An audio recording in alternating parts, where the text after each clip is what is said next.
Señor, muchísimas gracias por Nico, por toda la preparación que ha hecho. Gracias que es tu palabra, Señor, y tu palabra siempre tiene potencia para cambiarnos y transformarnos. Te pido hoy por tu gran palabra que nos impactes, Señor, con esta palabra. Te pido por Nico que le ayudes a comunicar bien con este pasaje, Señor, y que nos transformes, que salves, que animes, Señor, que levantes personas que a lo mejor han caído, están desanimados o lo que sea, Señor. Te pido que obres por medio de esta palabra en el nombre de Jesús. Amén. Amén. Gracias, Nico.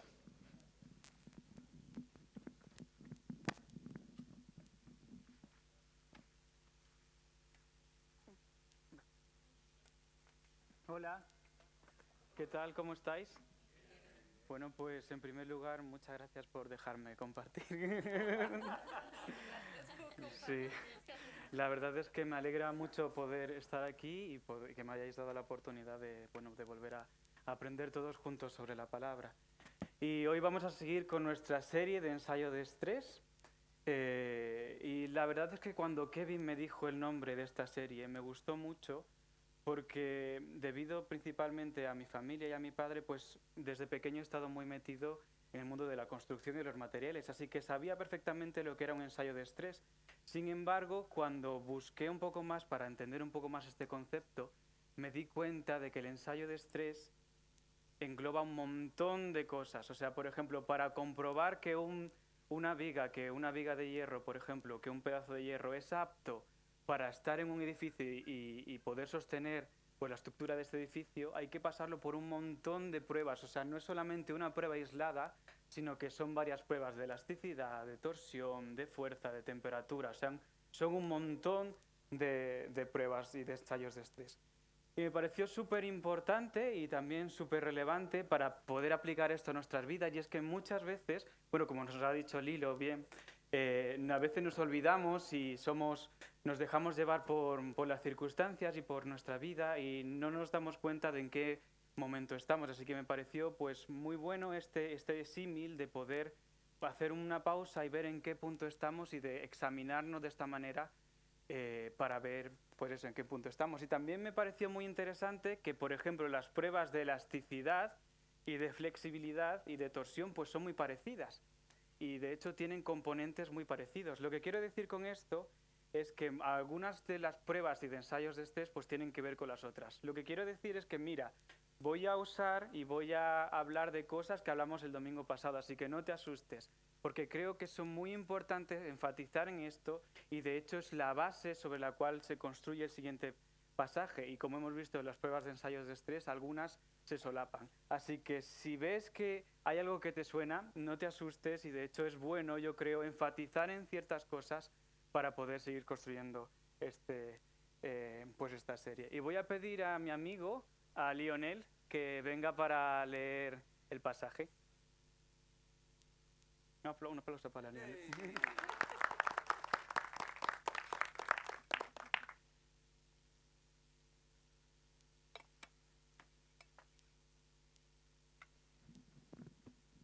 Hola, muy buenos días con todos. El día de hoy mi amigo Nico me ha pedido que lea estos pasajes de la Biblia. Vamos a comenzar leyendo por 1 de Juan, capítulo 1, del versículo 8 al 10. Si decimos que no tenemos pecado, nos engañamos a nosotros mismos, y la verdad no está en nosotros. Si confesamos nuestros pecados, Él es fiel y justo para perdonar nuestros pecados y limpiarnos de toda maldad. Si decimos que no hemos pecado, le hacemos a Él mentiroso, y su palabra no está en nosotros. Hijitos míos, estas cosas os escribo para que no pequéis. Y si alguno hubiere pecado, abogado tenemos para con el Padre a Jesucristo el justo. Y Él es la propiciación por nuestro pecado. Y no solamente por nuestros, sino también por los de todo el mundo. Y en esto sabemos que nosotros le conocemos, si guardamos sus mandamientos. El que dice yo le conozco y no guarda sus mandamientos, el tal es mentiroso, y la verdad no está en él. Pero el que guarda su palabra, en este verdaderamente el amor de Dios se ha perfeccionado. Por esto sabemos que estamos en él. El que dice que permanece en él, debe andar como él anduvo. Gracias. Amén. Bueno, pues muchas gracias, Leonel. Voy a orar. Señor, gracias por tu palabra. Gracias, Señor, porque es viva y eficaz y porque sigue teniendo relevancia hoy en nuestras vidas. Señor, ayúdanos a tener un corazón abierto, Señor, para aprender todo lo que tú quieras enseñarnos y humildes, Señor, para someternos a tu palabra y a todo lo que tú tengas hoy para nosotros. Amén. Amén. Bueno, y como hemos visto, estamos siguiendo esta serie sobre Primera de Juan, y Primera de Juan se enfoca mucho entre la diferencia entre saber de Dios, o sea, entre conocer que existe un Dios y verdaderamente conocerle y tener una relación con él. Entonces, vemos como Juan insiste mucho en esta diferencia entre saber y conocer. Y hoy descubriremos 3 pruebas, 3 maneras de poder testear nuestra fe, que las he resumido en 3 preguntas para que sean fáciles de hacer y de poder responderlas. Porque yo creo que, bueno, como ha dicho Lilo, es que me ha venido muy bien, porque muchas veces nos olvidamos y podemos pasar por nuestra vida por alto cosas muy importantes para ver en qué punto estamos. Y yo creo que estas 3 preguntas quizás te parezcan muy sencillas, pero yo creo que tenemos que hacernoslas todos los días para poder ver en qué punto estamos. Y de hecho, aunque parezcan preguntas sencillas, el hecho ya de responderlas requiere un acto de valentía, de mirar a tu interior y de ver en qué punto estamos. Así que bueno, la primera pregunta es, ¿estás viviendo en libertad? Juan 2, del 1 al 2 dice, hijitos míos, estas cosas os escribo para que no pequéis. Si alguno hubiere pecado, abogado tenemos para con el Padre en Jesucristo el justo. Y eres la propiciación por nuestros pecados, y no solamente por los nuestros, sino también por los de todo el mundo. Mira, cuando mucha gente se hace cristiana o piensa en convertirse al cristianismo, piensa que va a dejar de pecar de la noche a la mañana. O lo que es peor aún, piensa que ninguno puede pecar. Entonces, esto puede llegar a una cierta situación de estrés o de frustración, porque claro, todos pecamos. Y mira, esto, como vimos la semana pasada, puede llevar a una confusión que es la santificación completa. ¿Os acordáis el que nos habló Kevin sobre esto? De que de la mala interpretación de que una vez que eres cristiano, pues no vas a pecar. Pero sin embargo, como hemos leído anteriormente, como leyó Leonel, en Primera de Juan, en los capítulos anteriores, dice, si decimos que no tenemos pecados, nos engañamos a nosotros mismos y la verdad no está en nosotros. Y más adelante en el versículo 10 dice, si decimos que no hemos pecado, le hacemos a él mentiroso y su palabra no está en nosotros. Y mira, este punto es muy importante porque es el punto de partida para poder entender y para poder dar la respuesta a la pregunta de si estás viviendo en libertad. Es el punto de partida de que todos hemos pecado, de que todos fallamos. Literalmente la palabra pecado significa errar al blanco. Entonces todos hemos fallado. El apóstol Pablo mismo lo decía, lo que quiero hacer bueno no lo hago y lo que malo que quiero hacer lo termino haciendo, porque todos vivimos en esta naturaleza. Entonces, si estás en esta situación y si crees que estás frustrado porque pecas constantemente, no te preocupes porque tenemos una buena noticia. Y es que el versículo dice, hijitos míos, todas estas cosas os escribo para que no pequéis, pero como sabe que Dios sabe y es tan misericordioso que vamos a terminar pecando, dice, si alguno hubiere pecado, abogado tenemos para con el Padre en Jesucristo el justo. Eres la propiciación por nuestros pecados, y no solamente por los nuestros, sino también por los de todo el mundo. Y me encanta esta manera tan cariñosa que empieza este versículo diciendo, hijitos míos, o sea, como diciendo, no os preocupéis, está todo, Dios sabía cuándo íbamos a fallar y dónde íbamos a caer, y por eso nos da esta buena noticia de que somos libres, de que tenemos un abogado, de que nuestros pecados han sido limpiados. Sin embargo, aquí hay que tener un poco de cuidado, porque algunas personas, como vimos la semana pasada, en lugar de entender y de escuchar, somos libres, hemos sido redimidos, podemos vivir en libertad, escuchan, entonces puedo pecar todo lo que quiera. Eso lo vimos la semana pasada con una palabra un poco compleja, que es el antinomianismo, que es una malinterpretación de la gracia, una malinterpretación de lo que Jesús ha hecho. Así que tenemos estos dos extremos. Por un lado tenemos la santificación completa, que es que la malinterpretación también de lo que Jesús ha hecho y de que si vivimos en Jesús no vamos a pecar nunca más. Y por el otro lado tenemos el antinomianismo, que es una malinterpretación de la gracia, que es que porque Jesús ha hecho todo esto no vamos a pecar nunca más. Y mira, si alguien se encuentra en estos dos puntos, puede llegar a frustraciones, porque puede llegar incluso, si estás en este punto en el que no puedes pecar, puedes llegar a frustrarte si alguien peca, o incluso peor, puedes llegar a sentirte superior a los demás si ves que alguien peca. Y si te encuentras en este otro lado, en el antinomianismo y el pecar todo lo que quieras, pues no te va a llevar a nada bueno.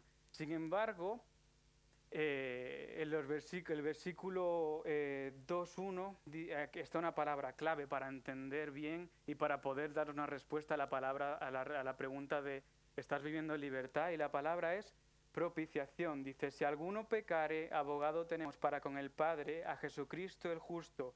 Él es la propiciación por nuestros pecados.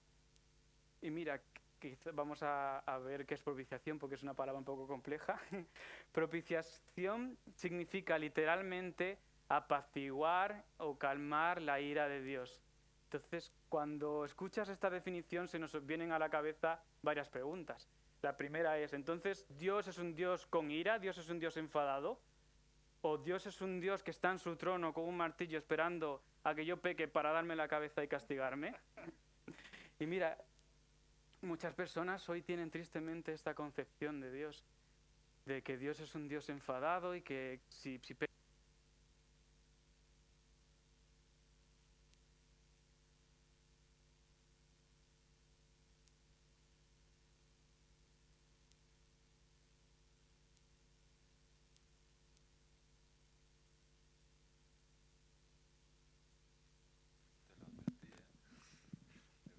Nada. Bueno, pues lo que decía, muchas civilizaciones tenían este concepto de Dios como un Dios distante, como un Dios explosivo, como un Dios volátil al que había que saciar su ira por medio de sacrificios, y muchas veces de sacrificios bastante sanguinarios y monstruosos. Pero tenían este concepto de un Dios o de dioses como que iban a explotar en cualquier momento. Sin embargo, el concepto de la ira de nuestro Dios es una ira, no es una ira volátil, no es una ira que puede explotar en cualquier momento, sino es una ira constante y eterna hacia el pecado. No es que haya que calmarle para que de repente no explote en ira, sino que Él desde el principio, como vimos también la semana pasada, es un Dios santo, es un Dios justo, que no puede estar en la misma habitación que el pecado. Él es luz y no puede estar con las tinieblas. Entonces, este es el concepto de ira de Dios. Y nosotros literalmente éramos esa ira. Mira, en Efesios 2:3 dice, entre los cuales también todos nosotros vivimos en otro tiempo en los deseos de nuestra carne, haciendo la voluntad de la carne y de los pensamientos, y éramos por naturaleza hijos de la ira. Entonces, como he dicho, tenemos un Dios santo, tenemos un Dios justo, un Dios que no puede estar en presencia del pecado, y nos tenemos a nosotros que literalmente éramos ese pecado, que literalmente éramos esa ira. Entonces, ¿cómo podemos acercarnos a Dios? Y mira, aquí es donde entra en juego la propiciación, el aplacar la ira de Dios. Me gusta mucho cómo lo expresa Romanos 3, que es otra de las veces que aparece esta palabra de propiciación, que dice, por cuanto todos pecaron y están destituidos de la gloria de Dios, siendo justificados gratuitamente por su gracia mediante la redención que es en Cristo Jesús, a quien Dios puso como propiciación por medio de la fe en su sangre para manifestar su justicia, a causa de haber pasado por alto en su paciencia los pecados pasados. Y es que, como hemos visto aquí, todos estábamos destituidos, todos estábamos rechazados, estábamos alejados de la gloria de Dios por nuestra condición de pecadores. Y es precisamente la propiciación donde vemos este carácter de Dios de justicia y vemos este carácter de Dios de amor. Vemos este carácter de amor al decir aquí que Jesús, por medio de su gracia, fue entregado gratuitamente para darnos redención. Y vemos este carácter de justicia, de que por medio de la fe en su sangre para ser justificados gratuitamente. Entonces, tenemos este concepto de propiciación. Y mira, un punto importante también aquí es que, a diferencia de los dioses y del concepto de dioses que tenía en la antigüedad, que había que saciar su ira para mantenerlos alejados, Dios se entregó a sí mismo para acercarnos a Él. Mira, Segunda de Corintios 5:21 dice: al que no conoció pecado, por nosotros lo hizo pecado, para que nosotros fuésemos hechos justicia en Dios. Y mira, sé que este concepto de propiciación es un poco complicado y a veces puede ser bastante complejo, pero si quieres un ejemplo verdadero de lo que es la propiciación, lo único que tenemos que hacer es mirar a la cruz. En la cruz es el mejor ejemplo donde podemos ver la realidad de la ira de Dios, podemos ver la realidad de su gracia, podemos ver la realidad de su justicia y podemos ver la realidad de su amor. Entonces, en la cruz es donde verdaderamente vemos cómo esa ira constante de Dios es saciada por Jesús para satisfacer, y porque Él es un Dios justo y necesita que se satisfaga este pago, para entregarse a sí mismo y que nosotros formásemos parte de su familia y que nosotros estuviésemos cerca de Dios. Así que para responder a la pregunta de ¿estás viviendo en libertad?, lo que tenemos que hacer es mirar a la cruz y maravillarnos nuevamente cada día. Yo creo que esta pregunta tenemos que hacernosla cada día para que este concepto de amor y de justicia de Dios, de ira y de gracia, pueda ser lo que guíe verdaderamente nuestros pasos. Así que si te parece, yo creo que sería un buen momento para orar en este momento y darle a Dios las gracias por todo lo que Él ha hecho. Así que, Señor, gracias porque a esta pregunta de ¿estamos viviendo en libertad? Podemos responder que sí, y no gracias a lo que hagamos nosotros, sino gracias a ti. Gracias, Señor, por tu pago, Señor, gracias porque tú te hiciste pecado, Señor, literalmente tú que nunca habías pecado, Señor, cargaste en un segundo, Señor, te convertiste en toda nuestra maldad para satisfacer tu ira, Señor, y para poder acercarnos hoy a ti. Y gracias porque, como hemos cantado, Señor, hoy nos acercamos a ti sin temor, hoy nos acercamos a ti en libertad por todo lo que tú has hecho, Señor, y por que tú pagaste por nuestros pecados. Amén. Bueno, segunda pregunta, segundo test. ¿Estás viviendo en integridad? Mira, dice los versículos del 3 al 5, y en esto sabemos que nosotros le conocemos si guardamos sus mandamientos. El que dice yo le conozco y no guarda sus mandamientos, el tal es mentiroso y la verdad no está en él. Pero el que guarda su palabra, en este verdaderamente el amor de Dios se ha perfeccionado. Y mira, si puedes pasar la siguiente imagen, tengo una pregunta para vosotros, y es, ¿sabríais decirme... Uy, se ha cortado. ¿Sabríais decirme cuál es el billete verdadero y cuál es el falso? Porque hay uno verdadero y uno falso.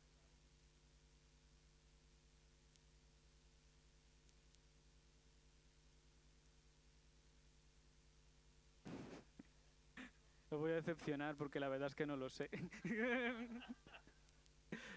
Pero a simple vista es muy difícil detectar un billete falso, ¿verdad?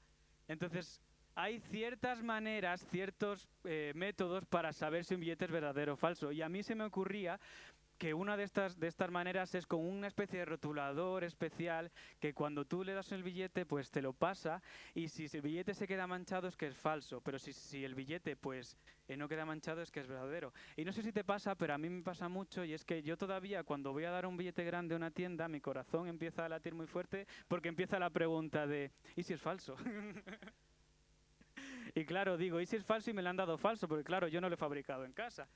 Así que bueno, me gustó mucho este símil del rotulador y para comprobar si un billete es verdadero o es falso, porque como dice estos versículos, lo que hemos leído, si guardamos sus mandamientos es una manera de comprobar si verdaderamente le conocemos. Como he dicho antes, Juan hace mucho hincapié entre la diferencia entre conocerle y saber de él. Entonces, guardar los mandamientos de Dios es como una manera de utilizar este rotulador para comprobar nuestra vida y ver si verdaderamente nuestro billete es verdadero, o sea, si nosotros le conocemos o si solamente lo estamos diciendo de palabras para afuera. Y mira, aquí está la frase de que lo que crees se tiene que alinear con lo que dices y lo que dices se tiene que alinear con tu comportamiento. Jesús mismo lo dijo, por sus frutos los conoceréis. Ahora bien, ¿qué significa vivir una vida íntegra? Y mira, cuando te haces esta pregunta, normalmente lo que te viene a la mente, o lo que me viene a mí a la mente, al principio eran dos listas. Una lista grande con cosas que hacer y una lista aún más grande con cosas que no hacer. Sin embargo, esto no es así, porque los fariseos se lo preguntaron directamente a Jesús y él les respondió. En Mateo 22, 36 al 40 dice, Maestro, ¿cuál es el gran mandamiento de la ley? Y Jesús les dijo, amarás al Señor tu Dios con todo tu corazón y con toda tu alma y con toda tu mente. Este es el primero y grande mandamiento. Y el segundo es semejante, amarás a tu prójimo como a ti mismo. De estos dos mandamientos depende toda la ley y los profetas. Y es que, mira, no obedecemos a Dios por obligación. No es como que tengamos para vivir una vida íntegra esta lista con cosas que hacer y con cosas que no hacer, sino que para verdaderamente obedecer a Dios y para verdaderamente tener una vida íntegra es necesario cultivar una relación de amor con Él y hacia nuestros hermanos. Y mira, imagínate que es como yo intentaba entender un poco este concepto y se me vino a la mente como si fuese un jardín y en medio del jardín hubiese una fuente, ¿vale? El chorro de la fuente sería como nuestra relación con Dios, sería incesante. Y en esta relación con Dios, como hemos visto en la pregunta anterior, es cuando nos asombramos otra vez de su amor hacia nosotros, cuando nos asombramos otra vez de todo lo que Él ha hecho por nosotros y tenemos esta comunión con Dios. Después de este chorro, como que se riega de esta fuente hacia los demás rincones del jardín y estos canales sería como nuestros actos de obediencia hacia nuestros hermanos, como el acto de pedir perdón, de servir, de vivir una vida pues justa. Y de hecho, esto es lo que hace que todo el jardín florezca y que vivamos pues en una comunidad sana y saludable.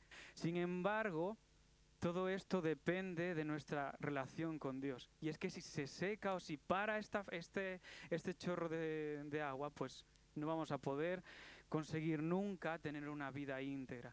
Y es que mira, muchas veces podemos llegar a frustrarnos nuevamente porque lo intentamos por nuestras fuerzas y no llegamos, porque lo que verdaderamente hace que vivamos en una vida en integridad es nuestra relación con Dios. Esta es la clave para poder responder a la pregunta de si estás viviendo en integridad. Y mira, otro punto importante, muy importante aquí, y que nos lo ha demostrado Santi este día, es que vivir una vida en integridad no significa vivir una vida sin pecado, porque estaríamos nuevamente cayendo en la santificación completa, sino que vivir una vida en integridad significa vivir una vida de confesión y de pedir perdón. Significa vivir una vida dándote cuenta de lo grande que es Dios, de lo pequeños que somos nosotros y dándote cuenta del gran sacrificio que hizo por nosotros Jesús y también de una vida de confesión constante y de arrepentimiento, de volvernos hacia Él, de pedir perdón y de saber que, como hemos visto antes, si confesamos nuestros pecados, Él es fiel y justo para perdonarnos y limpiarnos. Así que bueno, recapitulamos un poco hasta ahora. La primera pregunta, ¿os acordáis cuál era? ¿Estáis viviendo en libertad? Y para eso lo que teníamos que hacer es mirar hacia la cruz, mirar hacia lo que Jesús hizo por nosotros y mirar hacia el concepto de propiciación, que es que Él pagó por nuestros pecados y nos acerca a Él. La segunda pregunta era, ¿estar viviendo en integridad? Para esto lo que tenemos que hacer es mantener una relación sana con Dios, mantener una relación con Él y con nuestros hermanos y también, como vimos la semana pasada, al vivir una vida de confesión y arrepentimiento. Y la tercera pregunta es, ¿estás viviendo en Jesús? Dice, pero el que guarda su palabra, en este verdaderamente el amor de Dios se ha perfeccionado. Por esto sabemos que estamos en Él. El que dice que permanece en Él debe andar como Él anduvo. Mira, cuando leí esto por primera vez, dije, no soy capaz. De hecho, fui donde Kevin y le dije, me he atascado aquí porque no soy capaz. O sea, para mí caminar como Él anduvo eran unas pisadas demasiado grandes para poder hacerlas yo. O sea, eran como un estándar tan alto el ser como Jesús que dije, yo no soy capaz de hacer esto. Pero mira, la palabra clave aquí es permanecer. Dice, el que permanece en mí, en Él, debe andar como Él anduvo. Juan 15 del 4 al 5 dice, yo soy la vid, vosotros los pámpanos, el que permanece en mí y yo en él lleva mucho fruto, porque separados de mí nada podéis hacer. Es que cuando intentamos responder a estas preguntas, de estar viviendo en libertad, estar viviendo en integridad, estar viviendo en Jesús, sin Jesús no vamos a ser capaces. Y vamos a fallar, aquí lo dice, si no permanecemos en Él, nada podéis hacer. Y sería imposible sin Jesús pues responder a estas preguntas y vivir una vida conectada a Él. Ahora bien, ¿qué significa permanecer en Cristo? Mira, a mí me gustan muchísimo las plantas y tengo un montón de aguacates en casa y bueno, ¿quién de vosotros sabe lo que es un injerto? Bueno, pues si me puedes poner la siguiente imagen. Un injerto es literalmente cuando coges un trocito de una planta y le haces un corte, también vas hacia un árbol, le haces otro corte y pones la planta dentro del árbol. Entonces, aquí pasa una cosa muy interesante y es que la planta que ha sido puesta en el árbol comienza a tomar forma, comienza a tomar características propias de del árbol. Entonces, el fruto que da tiene características y sabores parecidos al árbol en donde se ha injertado. Y es que mira, yo creo que a esto se refiere este versículo de permanecer en él. Literalmente es que nosotros éramos como estos arbustos que iban sin rumbo por el desierto, como estos arbustos, y él literalmente nos ha cogido y nos ha metido, nos ha injertado en Jesús. Y entonces tenemos que permanecer en él, significa estar conectados, literalmente beber de él y estar constantemente aferrados a él. Mira, la vida cristiana es una relación de intimidad constante con Dios. Y muchas veces para mantener esta relación constante lo que tenemos que hacer es vivir aferrados a Él. Y para ello es bueno fomentar algunos hábitos saludables como leer la Biblia, orar, estar dispuestos a ser llenos del Espíritu Santo, estar dispuestos a tener una conexión con Dios. Y esto es para poder permanecer en una situación constante de estar conectados a Él. Sin embargo, aquí hay dos puntos nuevamente. Uno es cuando hacemos estas cosas únicamente por rutina y quizás podemos leer la Biblia, podemos orar simplemente para hacer un check en nuestra día a día de cosas que hacer y a lo mejor lo estamos haciendo sin propósito o sin tener una expectativa real de encontrarnos con Jesús. Y después está el otro extremo de no buscarle en absoluto y simplemente estar esperando a que el Espíritu Santo te llene en una reunión especial o en llamados o tener un encuentro con Él esporádicamente, pero no esforzarnos verdaderamente en permanecer en Él. Así que si alguien está en cualquiera de estos dos puntos, si lo haces únicamente cosas por rutina y sin verdaderamente tener una expectativa real de tener un encuentro con Él, o si por el contrario no haces ninguna cosa y simplemente esperas encontrarte con Él de repente, déjame decirte que esto no es permanecer en Él, sino permanecer en Él es cultivar una vida de hábitos buenos, como leer la Biblia, orar, pero siempre con la expectativa, siempre con el anhelo de tener un encuentro real con Jesús. Y es que mira, no sé cuántas veces, pero seguro que te ha pasado a ti, de muchas veces que a lo mejor empiezas a leer la Biblia y no sientes nada o simplemente pues estás allí leyendo y leyendo, pero si perseveras un poquito más, hay veces que lees y de repente como que hay palabras que saltan y literalmente llegan a tu vida. Y es que de eso se trata el vivir una vida conectada a Dios, el perseverar, el estar constantemente allí perseverando, el buscarle constantemente y Él pues nos hablará. Mira, yo tengo un ejemplo en mi vida y es que yo muchas veces, pues desde pequeño, se me ha inculcado pues el hecho de leer mucho la Biblia y he de reconocer que muchas veces lo hacía por mera rutina y simplemente como algo que tachar. Sin embargo, Dios pues a veces usa todos esos versículos que me aprendía de pequeño para cuando estoy orando por alguien y de repente me acuerdo de un versículo y digo, pues mira, en la Biblia dice esto. Entonces es como un ejemplo de cómo llevar este hábito de vivir en Él puede, pero siempre con la expectativa de tener un encuentro con Él, puede Él usarlo. Así que te invito a que para poder permanecer en Él, pues puedas cultivar esta vida de tener una rutina con Él, pero siempre con la expectativa. Y aquí se me ocurrió una pregunta, y es, ¿estamos viniendo los domingos también solo por rutina? ¿O tenemos verdaderamente...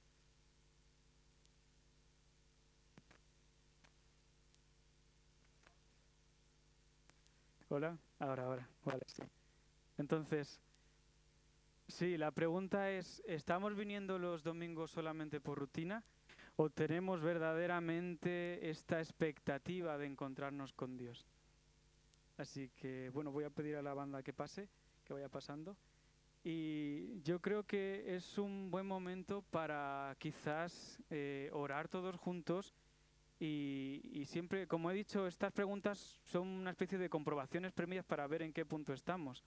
Así que te invito a que te pongas de pie y poder responder a esta pregunta esperando tener un encuentro con Dios. Así que voy a orar. Señor y Padre Santo, gracias por tu palabra, Señor, gracias por que estamos más de 2 o 3 reunidos en tu nombre y tú estás aquí porque tu palabra es fiel. Te pedimos, Señor, que hoy vengas a nosotros, Señor. No queremos hacer esto por rutina, Señor. No queremos que los domingos sean un día más que tachar en nuestro calendario. No queremos, Señor, que el venir aquí a reunirnos, Señor, sea simplemente algo más, una actividad de la semana, sino queremos vivir, Señor, una vida expectante. Queremos, Señor, tener una vida de intimidad. Queremos, Señor, vivir una vida con la expectativa de encontrarnos cada día contigo, Señor. Perdónanos porque muchas veces no lo hacemos. Perdónanos porque muchas veces venimos aquí, Señor, únicamente para pasar el rato, Señor, o porque nos distraemos, Señor, con los quehaceres de la vida y no te damos a ti el tiempo que te mereces. Señor, ayúdanos a poder fijarnos en la cruz, Señor. Gracias por tu amor, Señor. Gracias por tu fidelidad. Gracias, Señor, porque tú nos salvas, Señor. Gracias porque no tenemos que hacer nada, porque no somos capaces de hacerlo, sino solamente tu gracia, solamente tu misericordia la que nos redime, Señor, y la que nos acerca a ti. Gracias, Señor, porque podemos tener una vida en integridad contigo, Señor. Gracias porque podemos confesar a ti nuestros pecados, Señor, y tú eres justo para liberarnos, Señor, y tú eres justo, Señor, para ayudarnos, Señor. Gracias, Señor, porque podemos tener un encuentro contigo, Señor, hoy. Y no es demasiado tarde, Señor, sino que podemos volvernos a ti. Señor, tú estás con los brazos abiertos, esperando que nos volvamos a ti, Señor. Y hoy queremos, Señor, como iglesia, volver ante ti, Señor. Hoy queremos, Señor, volver corriendo ante ti, Señor, y tener un encuentro contigo. Amén. Voy a pedir al equipo de bienvenida que pase el pan y el vino. Así que vamos a tener un momento de respuesta a esta palabra a través de la alabanza. Y se va a apartar también el pan y el vino, así que te pido que lo tengas y después lo tomamos todos juntos.